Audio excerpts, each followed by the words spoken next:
தமிழ் நண்பர்கள் அனைவருக்கும் வணக்கம். அக்னிச்சிறகு சேனல் சார்பாக இந்த வீடியோவுக்கு உங்களை அன்புடன் வரவேற்பது நான் உங்கள் கௌசி.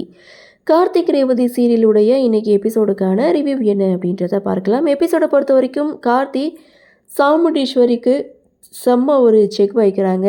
என்னன்னு பார்த்தா சாமுண்டீஸ்வரி கார்த்தியை மண்டபத்தை விட்டு வெளியில் போக சொல்கிறாங்க. ஆனால் நான் இந்த மண்டபத்தை விட்டு வெளியில் போக மாட்டேன், அப்படி போனால் 2 விஷயம் நடக்கும். ஒன்று, இந்த பழியை ஏற்றுக்கிட்டு நான் போகணும். 2வது, என்ன நினச்சி இதை செய்தாங்களோ, இந்த குடும்பத்தை அழிக்கணும்னு நினச்சாங்களோ அது நடக்கும். அதனால நான் இந்த பழியை சுமந்துக்கிட்டு நான் இந்த மண்டபத்தை விட்டு போக மாட்டேன், எனக்கு ஒரு சான்ஸு கொடுங்கன்னு சொல்லி சாமுண்டீஸ்வரி கிட்ட கேட்குறாங்க.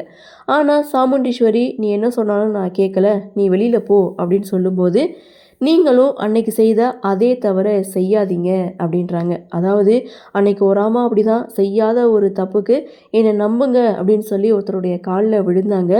ஆனால் அவர் எடுத்த முடிவுனால இன்றைக்கி அவங்க உயிரோடு இல்லை.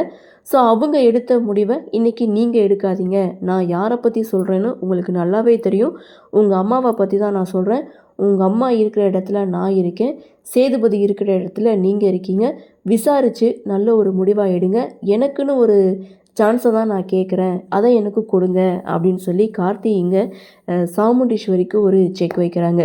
சாமுண்டீஸ்வரியும் ஒரு நிமிஷம் யோசிக்கிறாங்க, இதை பண்ணுவோமா வேண்டாமா அப்படின்னு சொல்லிட்டு. ஆனால் அந்த சேதுபதி இடத்துல நான் இருக்க மாட்டேன் அப்படின்ட்டும், அவர் செய்த மாதிரி நான் செய்ய மாட்டேன், அதனால உனக்கு ஒரு சான்ஸ் நான் கொடுக்குறேன், எப்போதும் போல் நீ வீட்டில் இருந்துக்கோ அப்படின்னு சொல்லி இங்கே கார்த்திக்கு ஒரு சான்ஸ் கொடுக்குறாங்க. இது போதும், என் மேலே எந்த தவறும் இல்லைன்னு நான் கண்டிப்பாக உங்களுக்கு நான் ப்ரூவ் பண்ணுவேன் அப்படின்ற மாதிரி கார்த்தி சொல்கிறாங்க. இதுக்கப்புறம் சாமுண்டீஸ்வரி மகேஷை ஏன் நின்றுட்டுருக்கீங்க, மணமேடைக்கு போங்க, என் பொண்ணு கையில் மோதிரத்தை போட்டு நிச்சயதார்த்தத்தை நல்லபடியாக முடிச்சு வைங்க அப்படின்னு சொல்ல, அடுத்த செகண்ட் ரேவதி மகேஷ் இவங்க 2 பேருடைய நிச்சயதார்த்தம் நல்லபடியாக முடியுது. அதே சமயம் ஐயரும் பார்த்திங்கன்னா நிச்சய ஓலையாக படித்து முடிக்கிறாங்க. அப்படியே சீனை கட் பண்ணால் சந்திரகலா சிவனாண்டி இவங்க 2 பேருடைய கன்வர்சேஷன். அதாவது எதுக்காக நீங்கள் இப்படி பண்ணீங்க மாமா அப்படின்னு சொல்லி சிவனாண்டியை பார்த்து கேள்வி கேட்குறாங்க. ஏன்னா மகேஷை கடத்தி வச்சு இந்த நிச்சயதார்த்தத்தை நம்ம தடுத்து நிறுத்தியிருக்கலாம், சாமுண்டீஸ்வரி எல்லாரும் முன்னாடியும் அசிங்கப்பட்டு போய் நின்றுப்பான், எதுக்காக இப்படி பண்ணீங்கன்னு சொல்லி சந்திரா சிவனாண்டி கிட்ட கேள்வி கேட்குறாங்க. அப்போ தான் சிவனாண்டி யார் அந்த மகேஷ் மாயா அப்படின்ற உண்மையை சந்திரா கிட்ட சொல்கிறாங்க. அதாவது இவங்க 2 பேருக்கு இடையில் இருக்கக்கூடிய அந்த கள்ள தொடர்பு, அவங்க ஹஸ்பண்டை கொன்னது, அந்த பழி சாமுண்டீஸ்வரி மேலே போட்டது, இது எல்லா விஷயத்தையுமே இங்கே சந்திரா கிட்ட சொல்கிறாங்க. நம்மளை விட இவங்க கேடு கெட்டவங்களாக இருக்காங்களே அப்படின்னு சொல்லி 2 பேரும் பேசிகிட்டு இருக்க, அதனால தான் நான் இந்த நிச்சயத்தை நடத்தி வச்சேன். இன்றைக்கி நம்ம தோற்ற மாதிரி இருக்கலாம், ஆனால் அந்த மகேஷை ரேவதியுடைய கழுத்தில் தாலி கட்ட வச்சு அதுக்கப்புறம் யார் அந்த மகேஷுக்கும் மாயாவுக்கும் என்ன உறவு அப்படின்றத வெட்ட வெளிச்சம் போட்டு காமிச்சோம்னா அன்னைக்கு சாமுண்டீஸ்வரி எல்லாரும் முன்னாடியும் தலை குனிஞ்சு நிற்பா. அதுக்கப்புறம் அவளால் தலை காட்ட முடியாது. இதுதான் நம்மளுக்கு வேணும், இதுதான் அவளுக்கு கொடுக்கக்கூடிய மிகப்பெரிய ஒரு அடி அப்படின்னு சொல்லி இவங்க 2 பேரும் பேசிகிட்டு இருக்காங்க. அது மட்டும் இல்லை, மாயாவும் மகேஷும் செம்ம கில்லாடியாக இருக்காங்க, அவங்கக்கிட்ட இருந்தும் நம்ம கொஞ்சம் கேர்ஃபுல்லாக இருக்கணும் அப்படின்னு சொல்லி இவங்க 2 பேரும் புதுசாக ஒரு திட்டத்தை போடுறாங்க.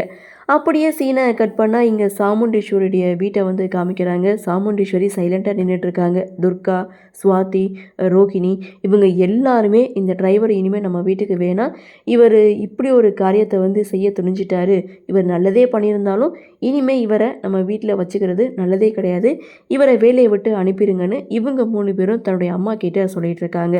அதே மாதிரி இங்கே கார்த்தியுடைய மாமாவும் கார்த்திகிட்ட சொல்கிறது என்ன அப்படின்னா, உன்னை நான் அதிகமாக நம்பினேன் தம்பி, ஆனால் எப்போ நீ மாப்பிள்ளையை கடத்தினான்னு மாப்பிள்ளையே சொன்னாரோ இனிமே நீ இந்த வீட்டில் இருக்க வேணாம், இவ்வளோ தூரம் ஆயிடுச்சு, இனிமேல் என்ன யோசிச்சுக்கிட்டு, அதாவது பட்டும் படாமல்லாம் இருக்க வேணாம், இவரை வேலையை விட்டு அனுப்பிடுன்னு அவரும் தன்னுடைய மனைவி கிட்ட, அதாவது சாமுண்டீஸ்வரி கிட்ட சொல்கிறாங்க.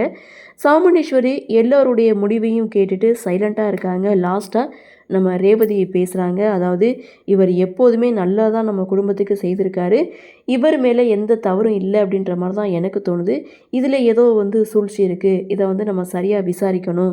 ஸோ இது நாள் வரைக்கும் இவர் நம்ம வீட்டில் இருந்திருக்காரு. ஆனால் இவர் மேலே எந்த ஒரு சந்தேகமோ இல்லை எந்த ஒரு இதுவுமே வந்தது கிடையாது. எனக்கு என்னவோ இது யாரோ செய்த சதி வேலை மாதிரி தான் இருக்குது. ஸோ நம்ம அவசரப்பட வேணாம், நம்ம விசாரித்து ஒரு முடிவெடுக்கலாம் அப்படின்ற மாதிரி ரேவதி கார்த்திக்கு சப்போர்ட்டாக வந்து பேசுகிறாங்க.